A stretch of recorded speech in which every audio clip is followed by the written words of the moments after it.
Escola José Maria Moraes de Silva. Disciplina Artes. Professor Fernando Maciel. Primeira aula do 8º ano. O ser humano e a paisagem natural.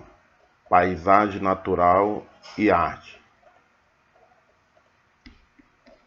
Bom dia para os meus alunos do 8º ano A e uma boa tarde para os alunos do 8º ano B, C e D. Olá, meus queridos alunos e alunas.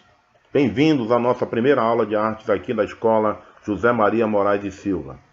Hoje nós iremos retomar nossas aulas dadas antes da pandemia, a partir do capítulo 1, o ser humano e a paisagem natural.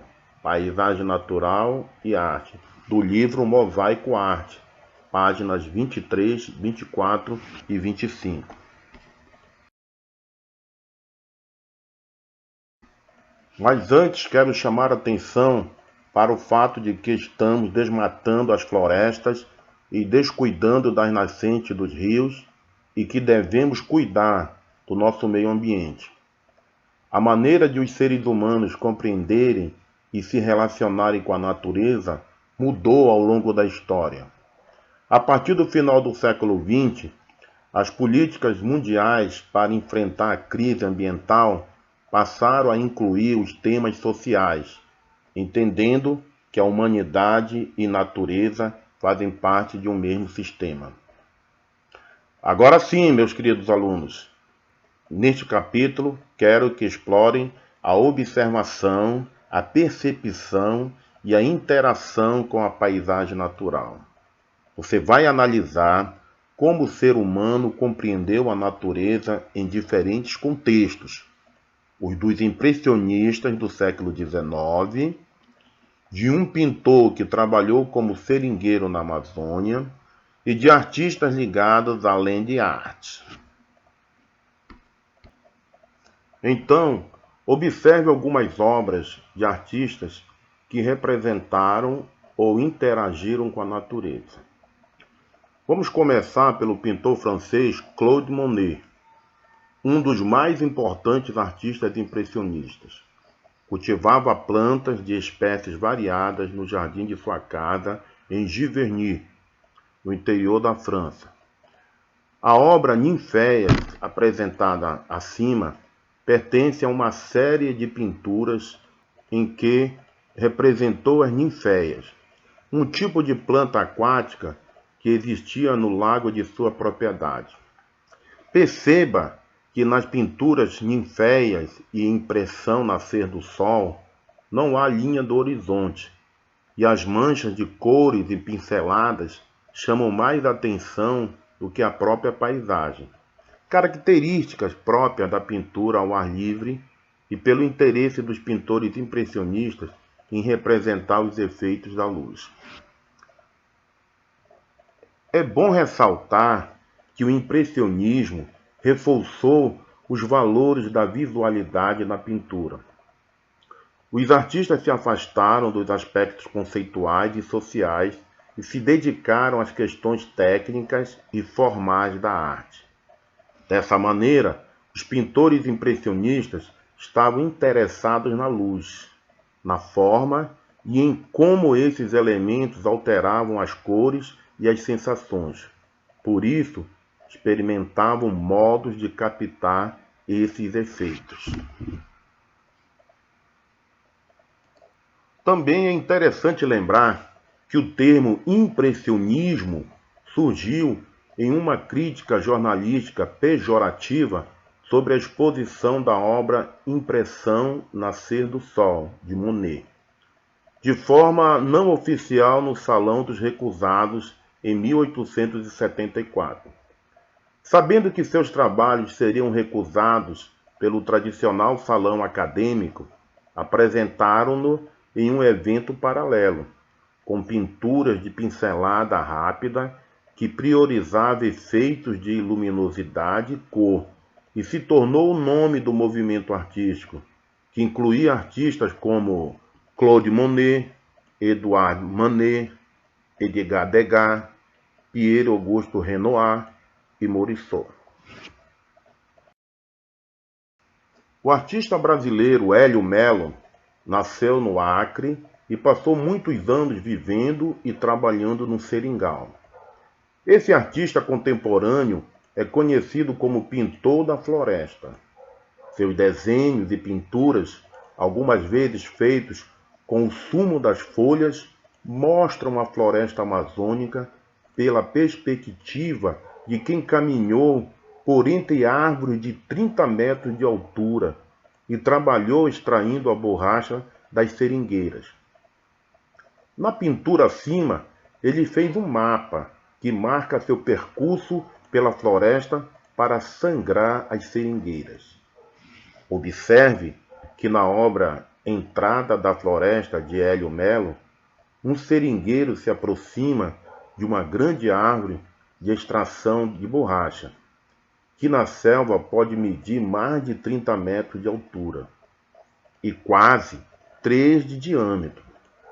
O quadro não mente, não exagera, não se trata de uma licença pictórica. A realidade é mais contundente que a imaginação. Entretanto, a selva, onde o olhar ocidental vê somente o emaranhado verde impenetrável, o seringueiro estrutura um trajeto, o seu trajeto, um mapa mental de seu rotineiro perambular em busca do sustento. Quando o seringueiro vê a selva, ele vê as árvores com sua individualidade. Ele vê as árvores na sua individualidade, já que as conhece como se fosse da família. Perceba também que no quadro de Hélio, cada braço da árvore representa um caminho, uma trilha em meio à selva. A cada ramo, uma árvore a sangrar. A cada nó circular, uma oportunidade. Na década de 1960, alguns artistas começaram a se interessar por fazer interferências em ambientes naturais. Assim, em vez de usar materiais até então convencionais, como o pincel ou a câmera fotográfica, esses artistas utilizavam, por exemplo, tratores e escavadeiras para remover a areia de um deserto e formar fendas, como você pode ver na intervenção Quebra-Mar Espiral, de Robert Smithson. Assim como Robert, que foi um dos pioneiros nessas interferências, chamadas de land art, ou arte da terra, o artista escocês Andy também costumava trabalhar com o que está disponível na natureza. Durante o outono, utiliza folhas secas caídas das árvores, empilhando grande quantidade delas para formar composições visuais. Instalação. No inverno, faz esculturas com neve e em alguns parques empilha pedras, concebendo esculturas. O artista registra suas obras por meio da fotografia, pois seu trabalho é efêmero, algo que dura pouco.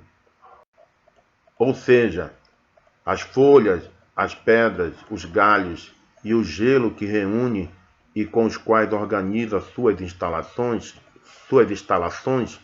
aos poucos se espalham novamente no ambiente. Agora é com vocês. Converse com seus pais sobre as diferentes maneiras de representar a natureza apresentada nas obras que você acabou de observar. As questões abaixo podem ajudá-lo a entender melhor o assunto. Quero que respondam e enviem para mim. Primeira questão. Os artistas impressionistas se afastaram dos aspectos conceituais e sociais e se dedicaram às questões técnicas e formais da arte. Dessa maneira, em que os pintores impressionistas estavam interessados? Segunda questão. Qual o movimento de pintura que ocorreu na França no século XIX, que caracterizou-se pela pintura ao ar livre e pelo interesse dos pintores em representar os efeitos da luz. Terceira questão. Por que, assim que conclui seus trabalhos, Andy registra suas obras por meio da fotografia? Quarta questão. O que podemos observar na pintura Entrada da Floresta, de Hélio Melo, como sendo característico nessa obra? Quinta questão. O artista escocês Andy costumava trabalhar com o que estava disponível na natureza. A exemplo, a obra Instalação, que foi feita no verão. Qual a matéria-prima usada pelo artista em suas instalações no inverno? Sexta questão. Você já fez algum tipo de trabalho efêmero usando elementos da natureza?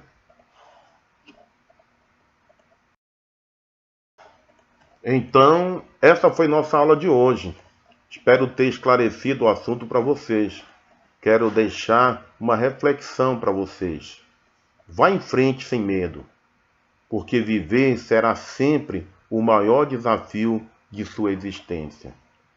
Enquanto acreditarmos em nossos sonhos, nunca nos faltarão forças para lutarmos por eles. Porque suas ações determinam o seu futuro. Estude, dedique-se aos seus sonhos para amanhã os realizar. Fique certo que nós, professores da Escola José Maria, estamos aqui juntos com vocês nesse momento difícil para todos. Um grande abraço para todos vocês e até a próxima aula.